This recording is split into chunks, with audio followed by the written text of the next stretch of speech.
Es muy grato estar de nuevo con ustedes, con dos personajes extraordinarios, héroes, sin duda alguna. ¿Usted sería capaz de estar privado de su libertad, secuestrado, en las condiciones más miserables y más infames, secuestrado por la guerrilla de las FARC, durante 13 años, durante 14 años, sin ver crecer a su familia, a sabiendas de que la muerte los acechaba día y noche por los bombardeos de la Fuerza Aérea Colombiana, por esas caminatas inagotables, comiendo en muy malas condiciones cuando había comida, si acaso un golpe al día, de una manera repetida? Pues bien, estos dos sargentos de nuestra policía fueron felizmente liberados después de todo este tiempo de cautiverio. Y ambos tienen unas historias de vida ejemplarizantes que queremos compartir con ustedes y les agradecemos mucho, de verdad, sargento César Augusto Lazo y sargento José Libardo Forero, que estén hoy en Caracol Internacional. Los veo bien y los veo sobre todo contentos. Yo me imagino que a ustedes cuando les dijeron 4 meses atrás, sargento Lazo, que iban a ser liberados, ¿no se lo creían? No, sinceramente no. Hasta que uno no estuviese tocando tierra libre, estando, digamos, aquí en Bogotá, o subido de pronto en el helicóptero, no lo creía. Sí nos daba cierta alegría ya sentir de que por lo menos ya estábamos en lista, de que veníamos, que de pronto se demoraba un poco o no, pero todavía no. Hasta que no estuviésemos tocando piso libre, no la creíamos. Sargento Forero, ¿hubo algún momento en ese transcurso de la liberación que hubo riesgos, peligros? Porque yo me imagino que los transportaron a través del río Guaviare o no sé, desde muy adentro de la selva, después de una larga caminata, donde se puede presentar cualquier cosa. Sí, señor. Buenos días a toda la amable audiencia y a usted, doctor Darío Arizmendi. Pues sí, claro, en los últimos incluso a mí me notificaron que salía libre el 11 de noviembre del año que pasó. Y después de eso tuvimos que salir era normal casi ya para uno, unas 3 o 4 noches por los bombarderos, los aviones bombarderos. Entonces la guerrilla se cuida mucho de estos aviones porque pues por los antecedentes que ya existen pues y porque ellos temen mucho un bombardeo porque normalmente es catastrófico para ellos y para nosotros. ¿Las bombas se sienten cercanas? Hombre, nosotros tuvimos un asalto más o menos en el 2008, si no estoy mal, ¿cierto? El 27 de abril del 2008, donde cayeron bombas a unos más o menos 200, 150 metros, que nos hicieron correr a las 9:30 de la mañana aproximadamente. Ese día fue terrible. Terrible. O sea, ese día vieron la muerte. Sí, no, y de por sí que nosotros vivíamos era con la muerte. Por eso le decía yo a alguien que nosotros ya no le teníamos miedo a la muerte. Más bien cuando me dijeron que me salía libre, ya le tuve miedo a la vida. Claro, a encontrarse otra vida. Sí, claro. Completamente distinta. Y sobre todo porque uno viene con propósitos y cambios personales y familiares, ¿sí? Y institucionales y todo esto. Entonces uno como que le da miedo decir, bueno, y enfrentar ahora esa nueva vida es siempre complicado. ¿Cómo ha sido enfrentar esa nueva vida, sargento Lazo? Pues inicialmente de sorpresa, de mucha, de maravillarnos por todas las cosas nuevas que hemos visto. Por ejemplo. Como un renacer a la vida. Y una de las primeras fue los celulares, que iba con mi mamá en el carro cuando nos llevaban para el hospital. Entonces me dice mi mamá, tiene una llamada. Entonces en un aparatico todo pequeñito ¿y quién es? Y yo no le escucho. ¿Quién es? No, háblele tranquilo, que es de la radio, que lo quieren saludar. Entonces pues yo saludé, pero no sabía, no escuchaba el retorno. No sabía que eso era un celular. Sí, no, yo sabía que era un celular. Las panelas. Sí, las panelas Sí, era lo en que el nosotros 98. conocíamos. Pero nosotros tuvimos, digamos, la fortuna de que aún en el cautiverio nos llegaban revistas. De vez en cuando llegaba revista, podíamos también escuchar radio en ocasiones. Entonces eso nos permitió ir sabiendo cómo iba avanzando la tecnología, más no la sentíamos, no la podíamos Sabían palpar. que ya estaba, pero Sí, casi que se imaginaban que era ciencia ficción. Sí, exacto. Inclusive cuando hubo una oportunidad que nos dejaron ver películas en DVD, entonces esas películas de ciencia ficción pues mostraban los celulares, ahorita el táctil, los computadores táctiles y todo esto, pero nosotros decíamos, no, eso es Estados Unidos, eso no es en Colombia. Eso no es en Colombia. Cuando llegamos y encontramos una realidad que eso se vive es aquí en nuestro país, que es latente. Entonces nos llevamos, pues yo me llené de sorpresa y de una grata sorpresa y saber que de es mucha nuestro alegría, país. ¿no? Sí. Claro. Y sobre todo en la institución, en la Policía Nacional, que está, digamos, con una tecnología de punta que llama. Sí. Llegué a visitar un pueblo por ahí en Candelaria, en Valle, y la estación de policía tenía cámaras de vigilancia para la ciudad. El país progresa, y la Sí, policía, por supuesto, se pone al más día. todavía. Sargento Forero, ¿a usted qué es lo que más lo ha impresionado y qué ha sido lo más difícil de reintegrarse a la sociedad, a la institución y a su familia? Pues creo yo que lo que más me impactó, ver a mis hijos que después de que tenían la niña 4 años, después de que tenía el niño de 8 años, verlo de 20 y de 16, fue increíble.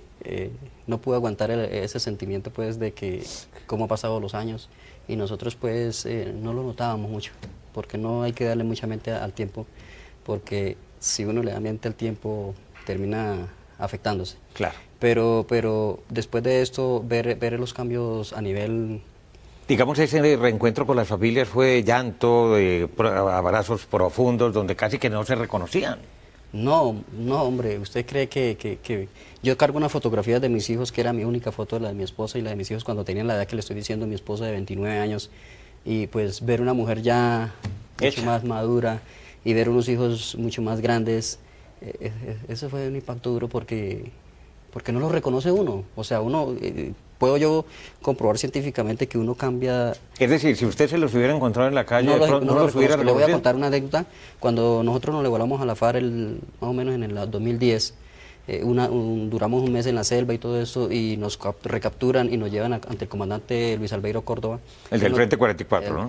Sí, él ya no es el comandante del Frente 44, sino el comandante de una región, más o menos tiene a su cargo 4 o 5 frentes. Entonces cuando nos llevan a donde él está, él me dice, Forero, por ahí hay una fotografía de sus familias y pues ya la estamos buscando en la revista y efectivamente una revista semana nos traen las fotos y si no es por el pie de letra que estaba ahí, yo sinceramente no soy capaz de dar con ellos, tendría que empezar a adivinar. Entonces ahí me decía, al pie de letra me decía Noli Paola Vanessa, hija del sargento Forero, Anderson Libardo, hija del sargento Forero. Y pues una hija que tengo, o que pues en mis locas aventuras cuando recién ingresé a la institución, una hija extramatrimonial que no vi sino cuando tenía 2 meses de nacida y la vine a ver cuando ya tiene 19 años con un bebé, abuelo ya incluso, eso es impactante. Tremendo, tiene que ser muy impactante. Entonces es también algo gratificante y pues verlo ya estudiando. Al otro lado de la vida. Y ver el nieto, eso también es hasta agradable, o sea, le cambia a uno su concepto, ¿no? Su concepto de la vida, sí. Y en el caso suyo, sargento Lazo. Cuando nos iban a liberar, llegamos por el río, subimos por el río hasta donde estaba la doctora Piedad Córdoba y los de la Cruz Roja y la delegación de Brasil. Ya nos acercamos y la Cruz Roja, pues abrazos, besos y toda la bienvenida ahí. Y la Cruz Roja nos entregó unos sobres. En esos sobres venía para cada uno. En esos sobres venían las fotos de nuestra familia, o sea, lo que íbamos a encontrar cuando llegáramos. Para que el impacto fuera menor. Para que el impacto fuera menor. Y yo veo a mis 2 hijos, a mis 3 hijos grandes, dejé a mi niño de 15 meses y ya estaba más alto que yo. Y entonces dije, uy, pucha, ¿cómo pasó el tiempo? Ahí fue cuando sentí lo que había transcurrido. ¿Ustedes consideran que ese tiempo, sargento Forero, es un tiempo perdido del todo? ¿Qué se aprende realmente cuando uno convive con los compañeros de la institución, con gente del ejército, con civiles, porque también estuvieron con los políticos, Ingrid Betancourt, Luis Eladio Pérez, Hetchen, Alan Jara, el profesor, y también con la guerrilla? O sea, esa convivencia, ¿cómo se desarrolla? A ver, en el momento en que nosotros la FARC nos interna pues en las selvas, para nosotros se abre una especie de paréntesis ahí, se detiene el tiempo para nosotros porque nosotros veíamos y siempre concebimos cómo quedó nuestra familia en el año 99 y cómo quedó la institución y cómo quedó la ciudad donde vivíamos. Algo impresionante. Sí, eso se queda estancado ahí, eso no corre, o sea, nosotros vivimos en una especie de burbuja ahí que nos queda el tiempo, se detiene todo esto, que por eso el impacto es cuando llega uno y ve todo nuevo, ve todo avanzado, la tecnología, entonces, aunque nosotros tuvimos la oportunidad de escuchar noticias y de vez en cuando, al principio ver noticias por televisión, Y ha sido más grande. Pero entonces yo... En la zona de extensión, me imagino. Sí, señor, sí, señor. Pero entonces, contestando la pregunta que usted hace, yo pasé por una situación bien complicada. Siempre hubo riesgo de morir, no solamente por parte de bombardero ni nada de eso, sino la guerrilla. Usted sabe que la guerrilla tiene su política, y es de que cualquier intento de rescate, cualquier intento de fuga, pues es la muerte. Pena de muerte, eso ya lo sabe uno. Y entonces, de ahí uno aprende más bien a querer más la vida, ¿sí? Uno medita mucho, analiza mucho. Nosotros, un tema que escuchamos a veces en radio, por lo menos usted escucharlo, doctora Darío, debatiendo sobre cualquier tema con su grupo de empleados o de trabajadores, perdón, ahí de Caracol, uno lo debatía ya, e incluso podía a veces refutar lo que usted decía o también analizarlo entre nosotros. Yo le extracto de todo esto porque aprendí algo. Yo pienso que uno en situaciones complicadas no debe verle solamente lo negativo, hay que verle también lo positivo. ¿Y qué tiene de positivo? De positivo, hombre, vea, de positivo le puedo estar diciendo que yo aprendí una frase de Rousseau, decía, el arte de ser ignorante, porque es muy poco lo que sabe aquel que cree que solo sabe lo que sabe, ¿sí? No, pero nosotros tenemos una capacidad impresionante, digo yo, cuando uno tiene necesidades y cuando está en problemas, el cerebro actúa inmediatamente y empieza a crear situaciones y crear formas para uno sobrevivir.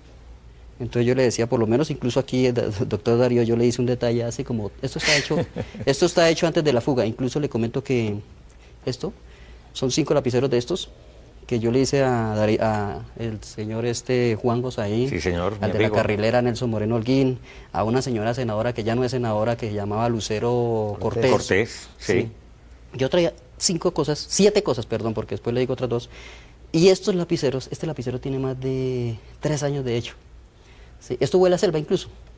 Y aquí por lo menos dice Darío Arizmendi, muchas gracias. Hombre, gracias, sargento, Dios le pague.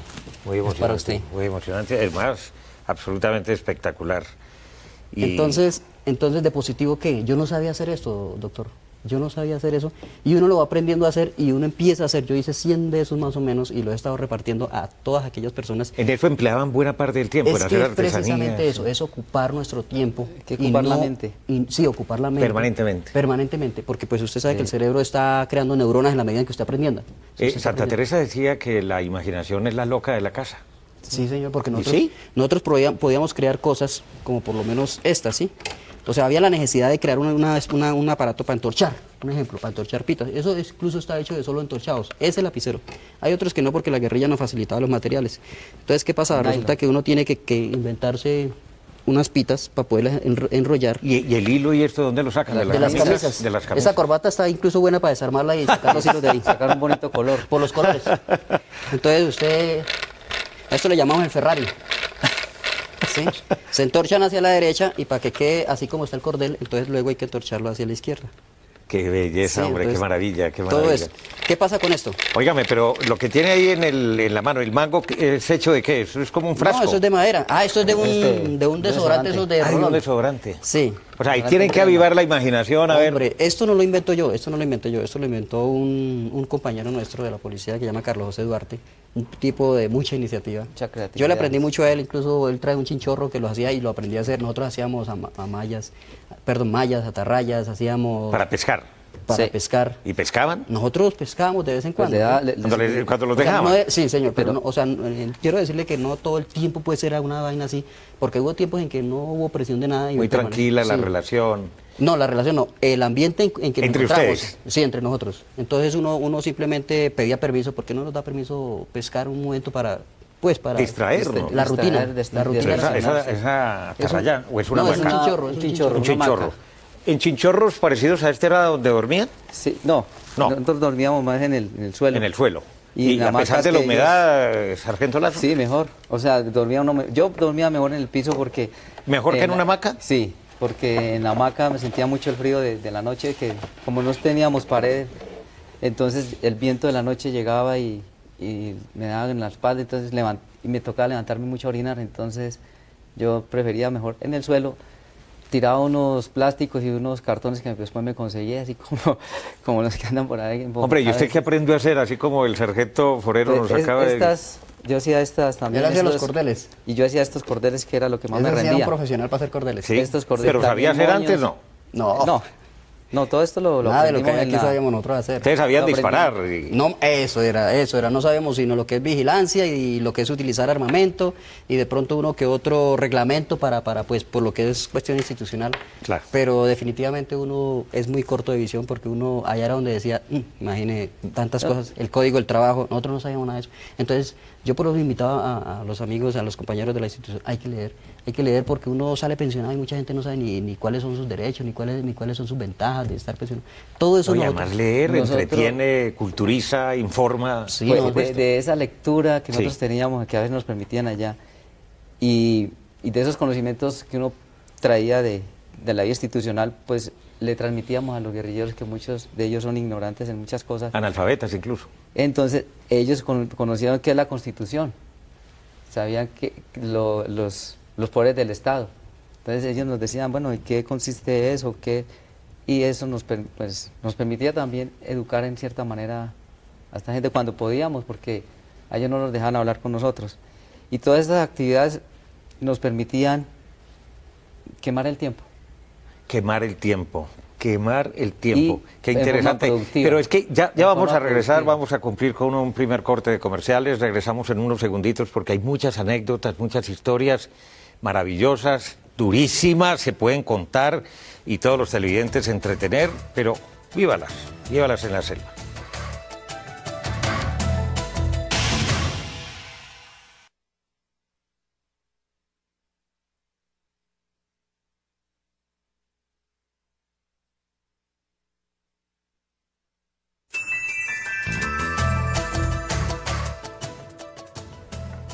Regresamos en Entérate con el sargento César Augusto Lazo y con el sargento José Libardo Forero, fugados a la libertad, entre comillas.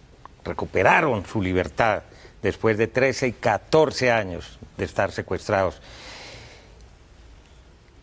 ¿Cómo es lo de las cadenas? ¿En qué momento los encadenan? ¿Qué tipo de cadenas eran? ¿Se podían mover con cierta libertad? Porque entiendo que siempre estaban emparejados. Después o sea, según los lugares, pero desde 2004, 25 de octubre del desde el 2005. 2004, nos encadenaron porque cambiamos de lugar. Ahí estábamos con los políticos. De ahí se vino el Plan Patriotas, entonces había que cambiar de lugar, ya el ejército se estaba acercando. Entonces nos encadenaron en parejas, menos a los políticos. y a los Ustedes gringos. estuvieron juntos desde el año 2001, a pesar Desde de que el uno fue sí. secuestrado en el 98 en la toma de Mitú y el otro en Puerto Rico, Caquetá, el Meta. ataque a la inspección de policía en el año 99. 99. Exactamente. ¿Y ustedes llegaron a estar juntos encadenados? Sí, estuvimos un año y medio, ¿Todo el día? todo el día, las ¿Para 24 dormir también? horas. Las 24 horas del día. Las O 24 sea, horas. Ya se hacen falta.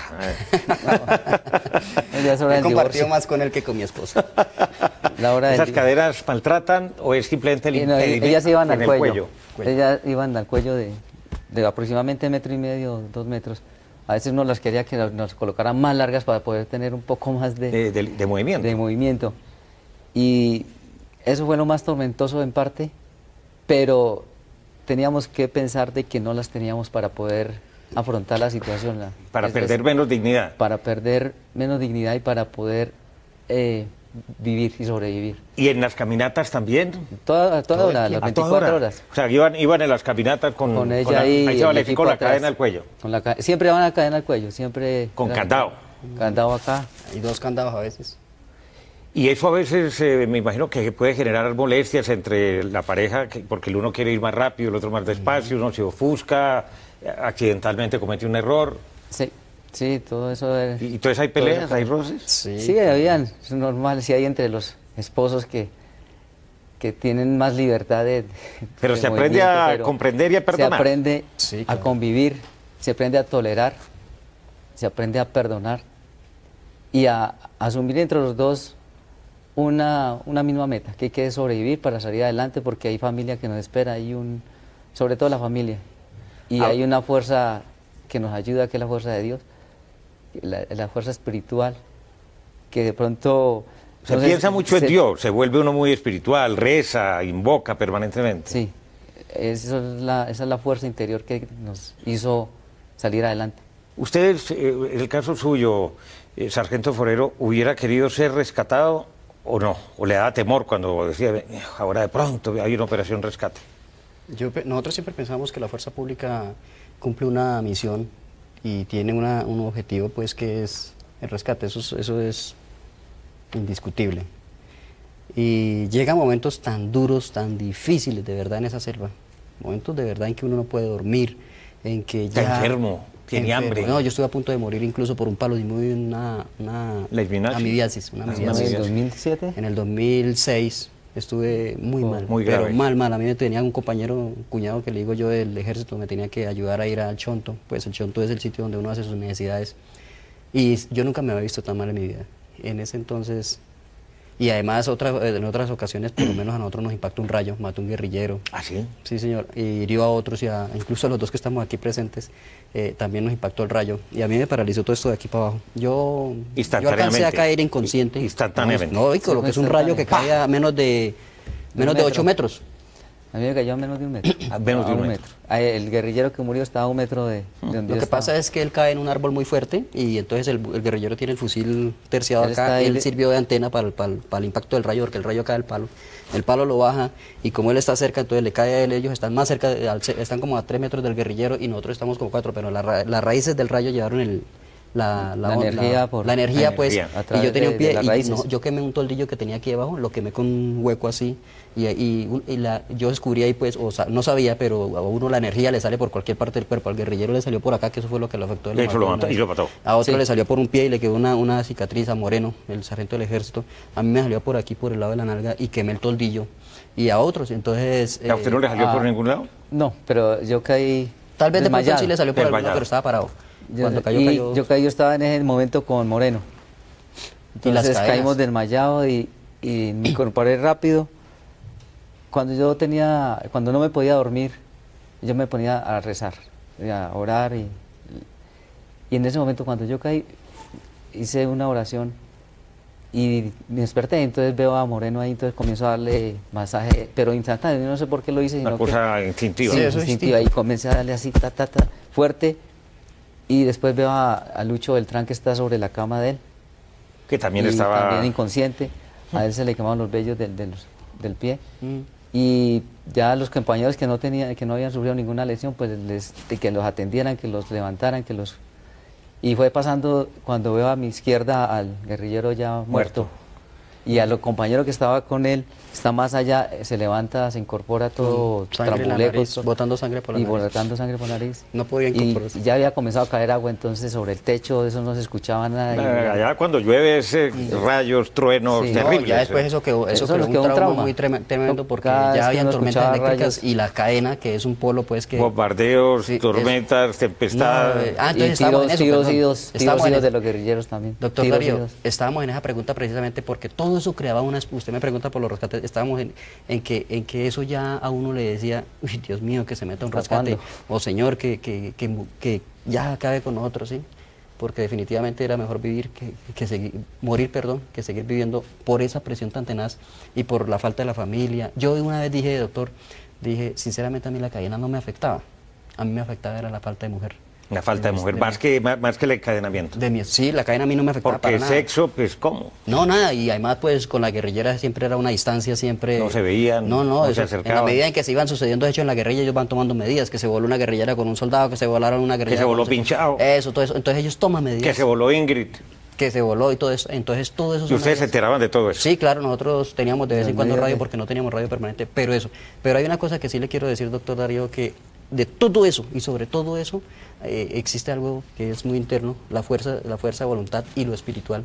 Entonces uno, como decíamos antes, se consagraba o se entregaba ya a lo divino, el Señor. A lo que Dios quiere. No, sí, a la voluntad de Dios. Es la voluntad de Dios. Le dije yo cuando me recapturaron, incluso dije, el Señor no quería que yo saliera. Aguante 2 años más, amigo, que usted no está listo todavía para salir. Y pues yo me convertí incluso al cristianismo porque pues... yo era católico, pues. ¿Y ahora es cristiano? Ahora soy cristiano. Yo leía mucho la Biblia, leí 4 veces la Biblia y me aprendí 100 salmos de memoria. Todos los tenía guardados porque... ¿Cuál es el salmo que en este momento recuerda o que más invoca? 127. No, el 126, que es el que recité una vez, pero el 23... No, yo me aprendí 100 91. salmos, pero entonces... ¿Todos rezaban? No, la mayoría, mayoría. era muy personal. No, la mayoría y respetábamos eso cada uno en lo suyo. En su y- credo. sí, su credo. Pero sí, Su hacíamos convicción mucha de oración Dios. porque yo puedo dar testimonio de Dios, porque a mí personalmente puedo decir, ¿cómo una persona, yo decía, cómo una persona puede sobrevivir sin médicos, sin drogas, sin medicamentos? Con 10 enfermedades, años, con enfermedades, animales peligrosos, y culebras, todo eso. fieras. Él incluso se levantó una vez con una culebra en la almohada y yo, uy, Dios mío. Una culebra grande, ¿no? Aquí. No, una cuatro narices, cuatro de lo narices. más peligroso que puede haber en la jungla. En la cabeza acá. Sí, la eso, tenía. ese día nos pareció chistoso por Está- eso. me puse a hacerle aseo al sitio donde estaba durmiendo y la encuentro ahí Enrollada. enrolladita al lado de mi ¿Y equipo. qué hizo? No, pues Cuidadosamente, me puse a un lado, pegué un grito y ya, Dios. y ya vino los guerrilleros vinieron y los entonces la guerrilleros que llevaron y somos. la mataron. Y a los pocos días otra. Nosotros estábamos en la mañana ahí por el calor. ¿Y no de- encontró culebras aquí a su regreso? Ah, no, todavía no. No, todavía no la Todavía no mañana. hemos encontrado. Ya regresamos en unos segunditos. Esto está muy interesante, pero qué terrible es estar secuestrado en la selva.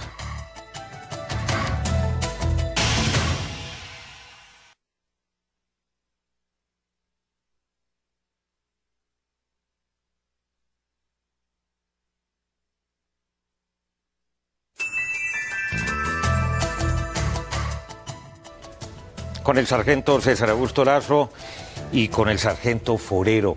Quizás fue usted, sargento Forero, el que le tocó cuando precisamente la toma de la inspección de policía en Puerto Rico, que uno de sus compañeros, ese ataque había durado 2 días, Sí, sí. infames, resistieron 2 días frente a cualquier cantidad de guerrilleros que atacaron. Y un compañero dijo, yo no me dejo agarrar vivo, no me dejo secuestrar, y se pegó un tiro y se mató. A ver, tal vez haya sido una imprudencia mía en un momento de emoción, porque fue en Puerto Rico Meta, haberlo dicho. No sé qué complicaciones tendrá. Yo no lo vi, pero sí me lo dijo. O sea, le quiero aclarar, no vi cuando él hizo eso. Pero sí se lo dijo. Le voy a comentar cómo fue la situación. Resulta que nosotros después del acoso, pues, y que si no quieren ser incinerados porque traían motobombas para botar Sí. gasolina y Y pues echarle prenderle candela. fuego a todo eso porque nosotros estábamos resistiendo y ellos veían que nosotros... ¿Eran cuántos? ¿Guerrilleros? Sí. Yo pienso que... 400. No, hombre, No, no, más, es que ellos triple. iban, eran como unos 1500. Sí, por Pero ahí. entonces como se hizo una ¿Y toma... ustedes eran cuántos? 38 unidades. Incluso cuando nos capturan a nosotros o nos cogen, pues la guerrilla dice, ¿dónde están los otros? Nosotros tenemos, ellos hacen informaciones de inteligencia, buscan, entonces, ustedes son más o menos 100 unidades, para que resistan tanto tienen que haber más policías aquí. No, nosotros somos los que estamos acá, no hay más. No, que ustedes tienen más armas de apoyo que todo eso, no hay más. El caso es que cuando ya nosotros tenemos pues tomado la decisión de, listo, no, ya no hay más que hacer aquí, entonces... no nos matan, no, nosotros nos matamos, listo, no nos matan, entonces se hace eso. Cuando ya nosotros, ya habían 4 heridos graves que estaban heridos, ya había uno muerto que era el patrullero Torres, y habían 3 más que estaban gravemente heridos. Entonces el patrullero Ortiz me dijo, mi cabo, yo no me dejo coger vivo. Y a mí me dio yo nunca he podido olvidar que él siempre se la pasó en ese calor, él siempre se la pasó con un fillat. En ese calor, un fillat es una chaqueta gruesa que la utiliza. A pesar del calor. Sí, entonces siempre me... O sea, sinceramente lo que yo veía es que él como que ya la presentía. Entonces yo nunca le pregunté, pero el caso es que a nosotros nos sacan de ahí y están los 4 heridos, uno que quedó afuera y están ellos 4, Ortiz, todo eso, y nosotros salimos. Y ya no hay más plomo. El único plomo que había era el del avión, el del fantasma. Pero cuando ya estamos saliendo, escuchamos un tiro. ¡Paz! Entonces yo medité y dije... Seguramente él tomó la decisión. Ortiz ya me había dicho... Usted hubiera en ese momento, si hubiera sabido lo que iba a sufrir, y lo mismo, sargento Lazo, todas las atrocidades que tuvieron que soportar, ¿se hubiera pegado un tiro? No, yo no. ¿Y usted, sargento? Tampoco. O No, sea, yo tanto amaban la vida. Sí. Y por eso están aquí. No, Eso y estamos acá. una familia, unos hijos, una Una esposa, madre. una madre. No, yo no hago Es que hay eso. mucho por hacer de aquí en adelante, No, que es lo eso- bonito. Sí, Es que señor. la vida es una sola y hay que... De Sí, la sí. Y la vida es de Dios. Incluso Es los de que quedaron Dios, vivos sí, él no ahí, la- doctor Darío, los que quedaron vivos ahí, los guerrilleros, nosotros incluso le hicimos ese reclamo enérgico a la guerrilla, porque es que quedaron 3 vivos fuera de los 2 que ya habían muerto, que ellos quedaron vivos. Y los dejaron morir. No, los mataron. Los mataron miserablemente, a quemarropa. Entonces, sí, a quemarropa, porque después escuchó los tiros tan, y le dijimos a la guerrilla, pero ¿usted cómo es posible que maten a estos hombres? Le dijimos a los comandantes, y dijeron, mire, nosotros, no es la orden, dijo un comandante, no es la orden de que hagan eso, pero los guerrilleros en esos momentos toman determinaciones que incluso son sancionables, a ellos los sancionaron pues, y no sé si ellos les hacen consejo de guerra también, y dijo, pero eso no podía hacerse. El caso es que los guerrilleros viven también, es que hay un problema entre nosotros, los combatientes, el resentimiento, el odio, y se crean una cantidad de sentimientos. Aire de venganza. De venganza, esa es, sí. O sea, ellos nos odian a la sociedad civil y a la fuerza pública. Son resentimientos, Son resentimientos. Lo que nosotros veíamos.